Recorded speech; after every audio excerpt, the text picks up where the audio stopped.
درخت جیسے جھوم جھوم کر خدا کی عبادت کر رہے تھے، ہوا جیسے شرارت سے پتوں کو ہلا ہلا کر مانو اس سے شور پیدا کر رہی تھی۔ کہیں دور شاید کے گاؤں کے اس قبرستان میں کسی درخت پہ بیٹھی کوئی کسی کوئل نے کو کو کرنا شروع کیا تھا۔ منظر بہت سحر انگیز تھا۔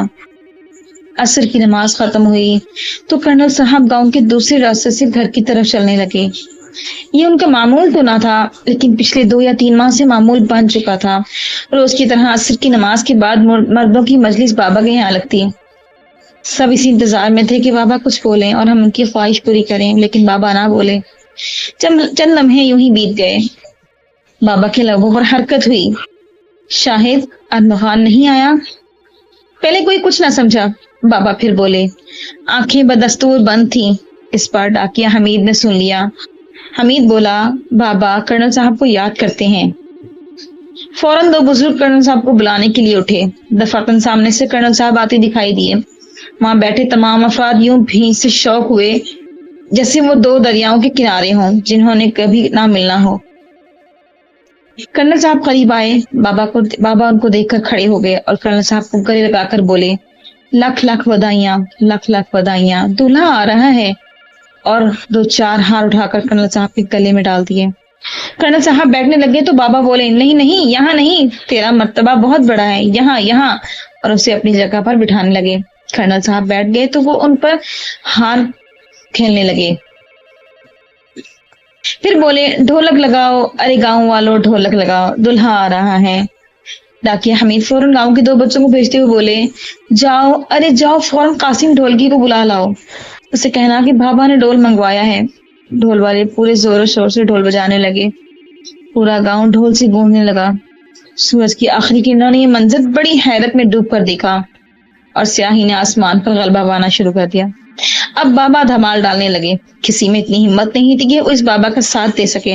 دفعتاً بابا رکے اور سب کو جانے کا اشارہ کیا اور بولے، ارے سب اپنے اپنے گھر جاؤ اور تیاریاں کرو، دلہا آ رہا ہے۔ کوئی کچھ نہ سمجھا۔ پھر اس نے کرنل صاحب کو بھی اشارے سے جانے کا کہا۔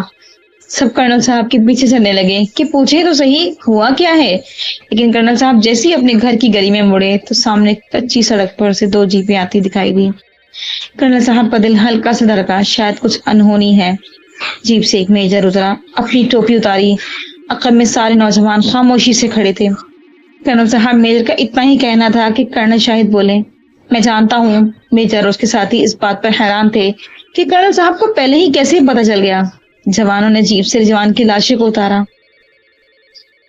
وقت نے بوڑھے کرنل کو پھر سے جوان اور صبر و جمیل کا پیکر بنا دیا تھا۔ پھر کرنل صاحب کی میت میں وہ سیٹھ کرنل صاحب کی حویلی میں چل پڑے۔ گاؤں والوں نے ان کے لیے پہلے ہی کرنل صاحب کی بیٹھک میں کرسیوں کا انتظام کر لیا تھا۔ وہ گھر پہنچے تو سارے مرد باہر ہی رک گئے۔ کرنل صاحب آگے بڑھے۔ سہرا بی بی کی آواز سنائی دی، السلام علیکم کرنل صاحب، یہ دیکھیے نا، آج میں میری بہو کا جوڑا سلوا لائی، رضوان کو کہیے کہ وہ جلدی آ جائے۔ پھر ذرا چونکی۔ کرنل صاحب کی تقریب داڑھی اشک سے بھیگی تھی۔ کرنل صاحب کی سفید داڑھی اشک سے بھیگی تھی۔ کرنل صاحب بولے، کہنے کی کیا ضرورت ہے، دیکھ تیرا پتر خود ہی جلدی آ گیا۔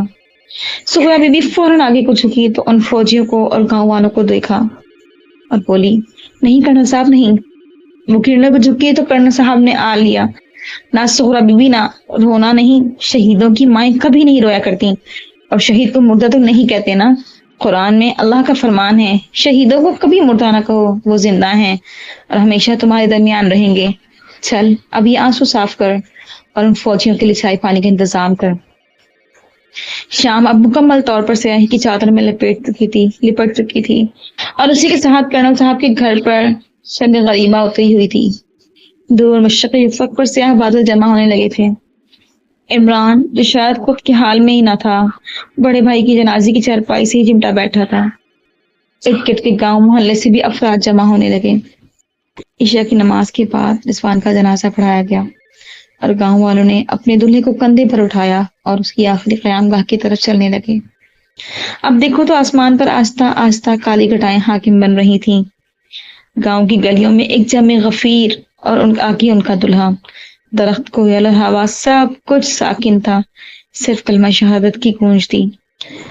وہ بابا ہاتھوں میں چھڑی تھامے اس جنازے کے آگے چلتا جا رہا تھا۔ لوگوں کو ہٹاتے جگہ بناتے دفعتاً وہ رکا اور اپنی لکڑی اونچی کر کے اوپر کی طرف اشارہ کیا۔ اوپر اس مکان کی چھت پر سارا، جو رضوان کی منگیتر تھی، جس نے اپنی زندگی کی حسین شروعات کے کئی خواب سجائے تھے، اس نے اپنا ہرا دوپٹہ سر سے اتارا اور وہ دوپٹہ لہراتا ہوا رضوان کے مردہ لاشے پر آ پڑا۔ ہر ماں، ہر بیٹی، ہر شخص کر کے پورا گاؤں اس جوان بیٹے کی اس دلیرانہ شہادت پر اشک بار تھا۔ قافلہ پھر چل پڑا۔ بابا نے خود اس گبرو کے لیے قبر کھودی تھی۔ جب رضوان کو اس لحد میں اتارا گیا تو ہر آنکھ اشک بار تھی۔ فوجیوں نے گن سے سلوٹ دیا، دعا کے لیے ہاتھ بلند کیے گئے، مغفرت کی دعا کی اور سب واپسی کے لیے چل پڑے۔ کرنل صاحب کی آواز نے سب کے قدموں کو تھاما۔ میری طرف دیکھو۔ کرنل صاحب نے کچھ ریت مٹھی میں اٹھائی اور ہوا میں بکھیری اور بولے، سنو اے میرے قوم کے جوانوں، ہم آج رضوان کی شہادت سے اپنی ترقی کی جانب اور ایک اور قدم بڑھے ہیں۔ سن 47 کے بعد ہی دشمن نے ہمیں اس دنیا کے نقشے پر قبول نہیں کیا تھا۔ پہلے خوب خونریزی ہوئی، پھر ہماری دھرتی پر ہاتھ ڈالے یعنی کشمیر، پھر اسی دشمن نے اسی پر صبر نہ کیا اور اب ہم سے کھلی جنگ کرنے کو بھی بےتاب ہیں۔